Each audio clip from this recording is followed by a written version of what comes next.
प्यारे बच्चों, आज 7वीं कक्षा में जो कविता हम पढ़ने जा रहे हैं उसका शीर्षक है कठपुतली। कठपुतली का अर्थ जानते हैं आप? कठपुतली शब्द काठ से बना है। काठ मतलब होता है लकड़ी। लकड़ी से बनी हुई आकृति, लकड़ी से बना हुआ शेप, उसको कठपुतली कहा जाता है। कठपुतलियों को हम लोग नचाते हैं। कैसे नचाते हैं? वह तो निर्जीव होती है। उसको रस्सी से बांध करके, रस्सी के धागे से बांध करके, और आदमी अपनी इच्छा के अनुसार रस्सियों को खींचता है और वह कठपुतली नाचती है। यानी कठपुतली नाचती तो है लेकिन अपने मन से नहीं, वह नचाने वाले के मन से नाचती है। कठपुतली नाचने के लिए स्वतंत्र नहीं है, वह दूसरे की इच्छा से नाचती है। यानी वह परतंत्र है, वह गुलाम है, वह दूसरों की इच्छा के अनुसार नाचने के लिए मजबूर है। ये कठपुतली शीर्षक कविता कवि इसके हैं श्री भवानी प्रसाद मिश्र। अब भवानी प्रसाद मिश्र जी के बारे में थोड़ा जान लीजिए। ये मध्य प्रदेश के होशंगाबाद जिले में एक गांव है टिगरिया, वहाँ के रहने वाले थे। वहीं इनका जन्म हुआ था सन 1913 ईस्वी में। और इनकी कविताएं बहुत ही सरल भाषा में होती हैं, लेकिन उन कविताओं का संदेश बहुत गहरा होता है, बहुत बड़ा संदेश होता है। यानी सरल भाषा में गंभीर बातों को व्यक्त करना कवि श्री भवानी प्रसाद मिश्र जी की विशेषता है। इनकी मृत्यु 1985 ईस्वी में हुई थी। कवि के बारे में इतना परिचय ही आपको जानना पर्याप्त है। अब आइए इस कविता का मैं सबसे पहले एक बार वाचन करता हूँ, इसको मैं पढ़ता हूँ। आप इसको ध्यान से सुनिए, इसकी पंक्तियों को, इसमें आए हुए शब्दों को किस प्रकार से पढ़ा जाता है, किस तरह से उसका उच्चारण किया जाता है, इसको आप ध्यानपूर्वक देखेंगे, सुनेंगे और फिर उसी की तरह उसको पढ़ने की चेष्टा करेंगे। उसके बाद हम फिर इसके अर्थ और इसके निहितार्थ को आपको समझाने का प्रयास करेंगे। आइए सबसे पहले पढ़ते हैं इसको। कठपुतली गुस्से से उबली, बोली ये धागे क्यों हैं मेरे पीछे आगे, इन्हें तोड़ दो, मुझे मेरे पाँव पर छोड़ दो। पहला बंद। दूसरे बंद में है सुनकर बोली और कठपुतलियाँ कि हाँ बहुत दिन हुए हमें अपने मन के छंद छुए। तीसरा बंद। मगर पहली कठपुतली सोचने लगी, ये कैसी इच्छा मेरे मन में जगी। अब पहले बंद में देखिए, कठपुतली को अपनी स्थिति पर क्रोध आ रहा है, गुस्सा आ रहा है, आक्रोश व्यक्त कर रही है वह कि हमें बांधा क्यों गया है। गुस्से से उबली मतलब बहुत गुस्से में है, बहुत आक्रोशित है। किस बात को लेकर आक्रोशित है? क्योंकि मेरे आगे पीछे ये धागे क्यों बंधे हुए हैं, ये रस्सी से मुझे बांधा क्यों गया है, मुझे क्यों नहीं स्वतंत्र छोड़ दिया जाता है, मुझे क्यों नहीं बंधन मुक्त कर दिया जाता है, कोई बांध करके मुझे नियंत्रित करता है, ये तो ठीक बात नहीं है। मैं तो स्वतंत्र रहने वाली हूँ, मैं स्वतंत्र होना चाहती हूँ। तो ये स्वतंत्रता की इच्छा मन में जगी और उसे अपनी परतंत्रता पर क्रोध आया, आक्रोश हुआ, वह क्षुब्ध हो गई और वह डिमांड करने लगी कि इन्हें तोड़ दो। किन्हें? उन रस्सियों को, उन धागों को जो हमारे बंधन के रूप में बांधे गए हैं, उन धागों को तोड़ दो, मुझे मेरे पांवों पर छोड़ दो, यानी मुझे आज़ाद कर दो, मुझे स्वतंत्र कर दो। यानी स्वतंत्रता की इच्छा उस कठपुतली के मन में भी पैदा हुई। जो निर्जीव है वह भी आज़ादी चाहती है, वह कठपुतली भी स्वतंत्र होना चाहती है। सुनकर बोली और कठपुतलियाँ, यानी जब एक कठपुतली के मन में ये बात आई, जब उसने ये डिमांड रख दिया कि हमारे धागे तोड़ दिए जाएं, हमें आज़ाद कर दिया जाए, हमें स्वतंत्र कर दिया जाए, तो उसको दूसरी कठपुतलियों का भी समर्थन मिला, सपोर्ट मिला कि हाँ ये तो बात बिल्कुल सही है, हमें तो आज़ाद होना चाहिए, हमें आज़ादी से कुछ करने का अधिकार नहीं मिला है, हमें लोग नियंत्रित करते हैं, धागे में बांध रखा है, अपनी इच्छा अनुसार नचाते हैं, ये तो ठीक नहीं है। यानी उस कठपुतली ने जो बात कही वह बहुत लोकप्रिय हो गई, क्योंकि सबके मन में वो बात थी और अपने मन की बात को सुनने के बाद आदमी उसका समर्थन करता ही है। तो सभी कठपुतलियों को उस कठपुतली की बातें अच्छी लगी और वह व्यापक समर्थन उस कठपुतली को मिला। किसको? जिसने ये डिमांड रखा कि हमारे धागे तोड़ दिए जाएं, हमें आज़ाद कर दिया जाए। यानी आज़ादी की इच्छा व्यक्त करने वालों को, आज़ादी की मांग करने वालों को व्यापक समर्थन मिलता है। लेकिन जब समर्थन मिलता है, जब सब लोगों ने उसको नेता बनाया, सबके नेतृत्व का भार आया उसके ऊपर, तो उसकी जिम्मेदारी बढ़ गई। फिर कैसे इसको धागे को तोड़ना है, कैसे उससे मुक्त होना है, फिर मुक्ति के बाद क्या क्या करना है, ये सारी इच्छाएं उसके मन में सारी उसको बेचैनी होने लगी कि अब क्या मैं करूं। उसे जिम्मेदारी का बोध होने लगा, उसे उत्तरदायित्व का बोध होने लगा, वह अपनी जवाबदेही समझने लगी।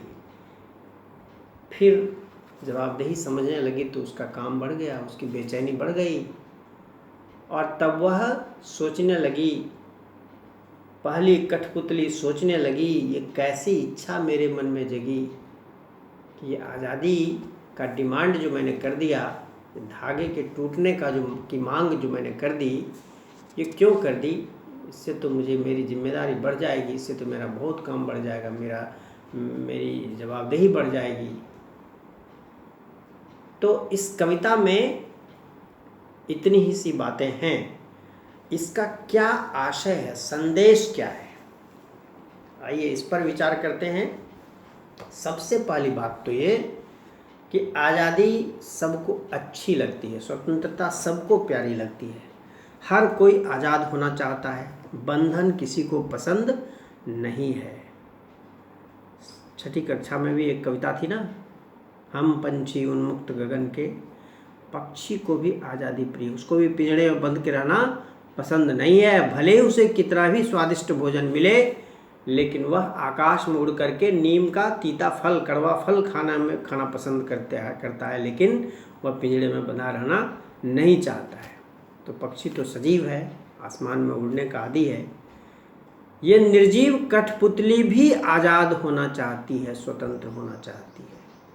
अर्थात स्वतंत्रता एक ऐसा गुण है जो सबको चाहिए, जो सभी उसको पसंद करते हैं, हर कोई स्वतंत्र रहना चाहता है। लेकिन स्वतंत्रता केवल चाहने से नहीं होता। स्वतंत्रता मतलब जिम्मेदारी। आज़ादी का अर्थ है कि अपने को ज़्यादा जिम्मेदार बनाना।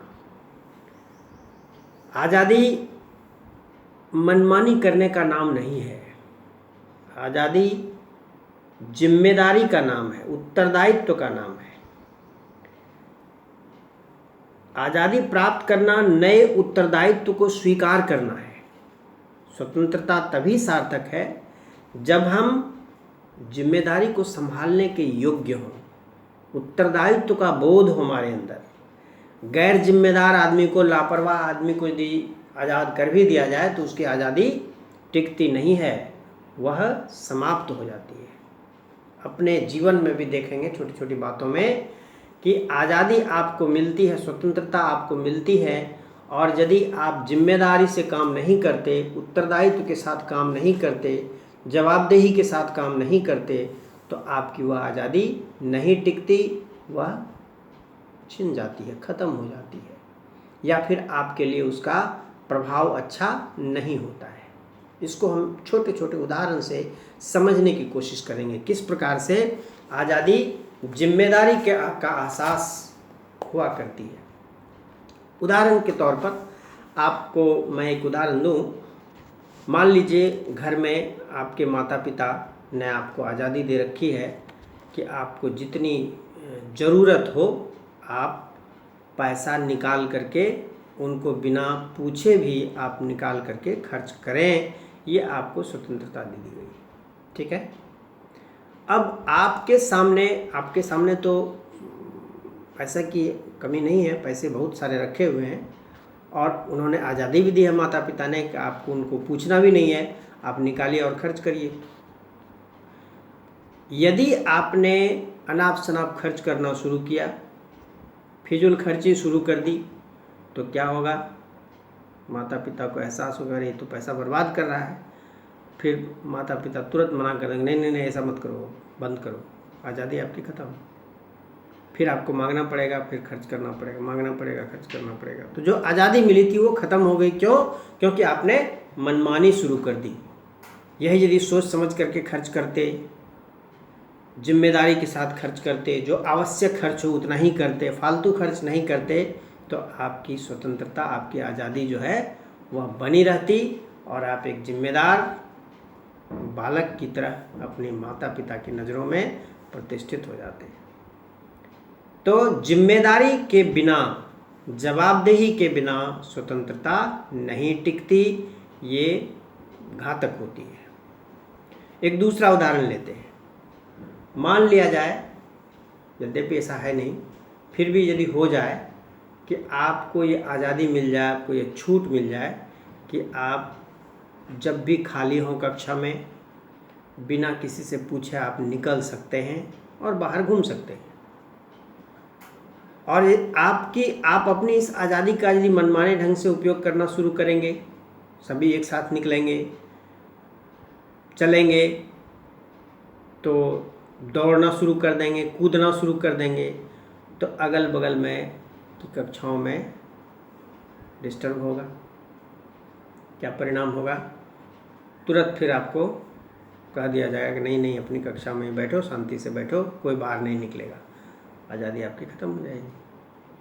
तो इस तरह से आशय कहने का ये है कि आज़ादी केवल मनमानी करना नहीं है, आज़ादी एक जिम्मेदारी है, आज़ादी एक उत्तरदायित्व का बोध है, और यह उत्तरदायित्व का बोध जब तक नहीं होता है तब तक आज़ादी का, तब तक स्वतंत्रता का कोई मतलब नहीं होता।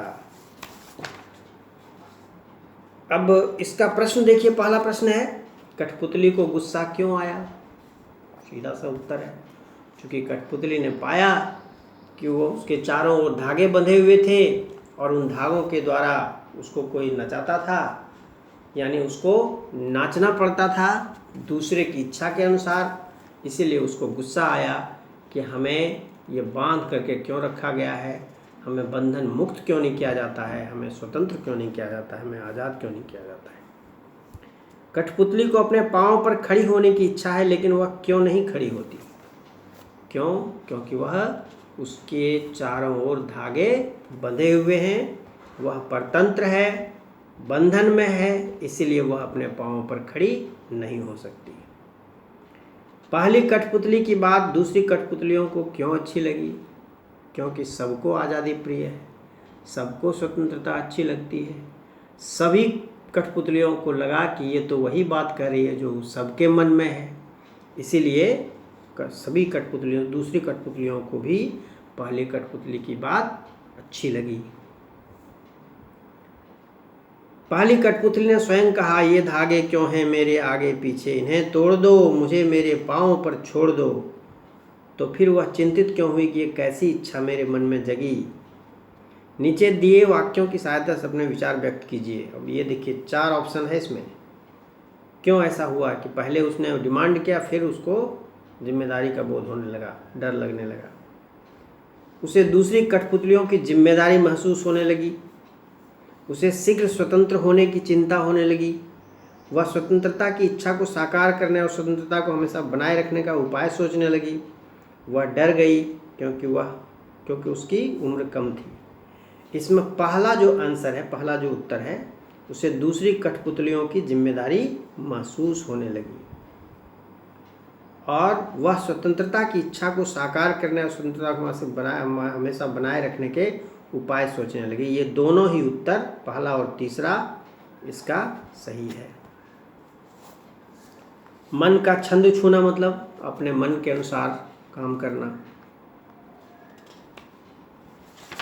तो इस तरह से इस कविता में आज़ादी का महत्व और उस आज़ादी को बनाए रखने के लिए क्या ज़रूरत है, क्या आवश्यकता है, इसकी चर्चा की गई है। आप इसको फिर से पढ़ेंगे और इसके उत्तर को अपने शब्दों में लिखने का प्रयास करेंगे। धन्यवाद।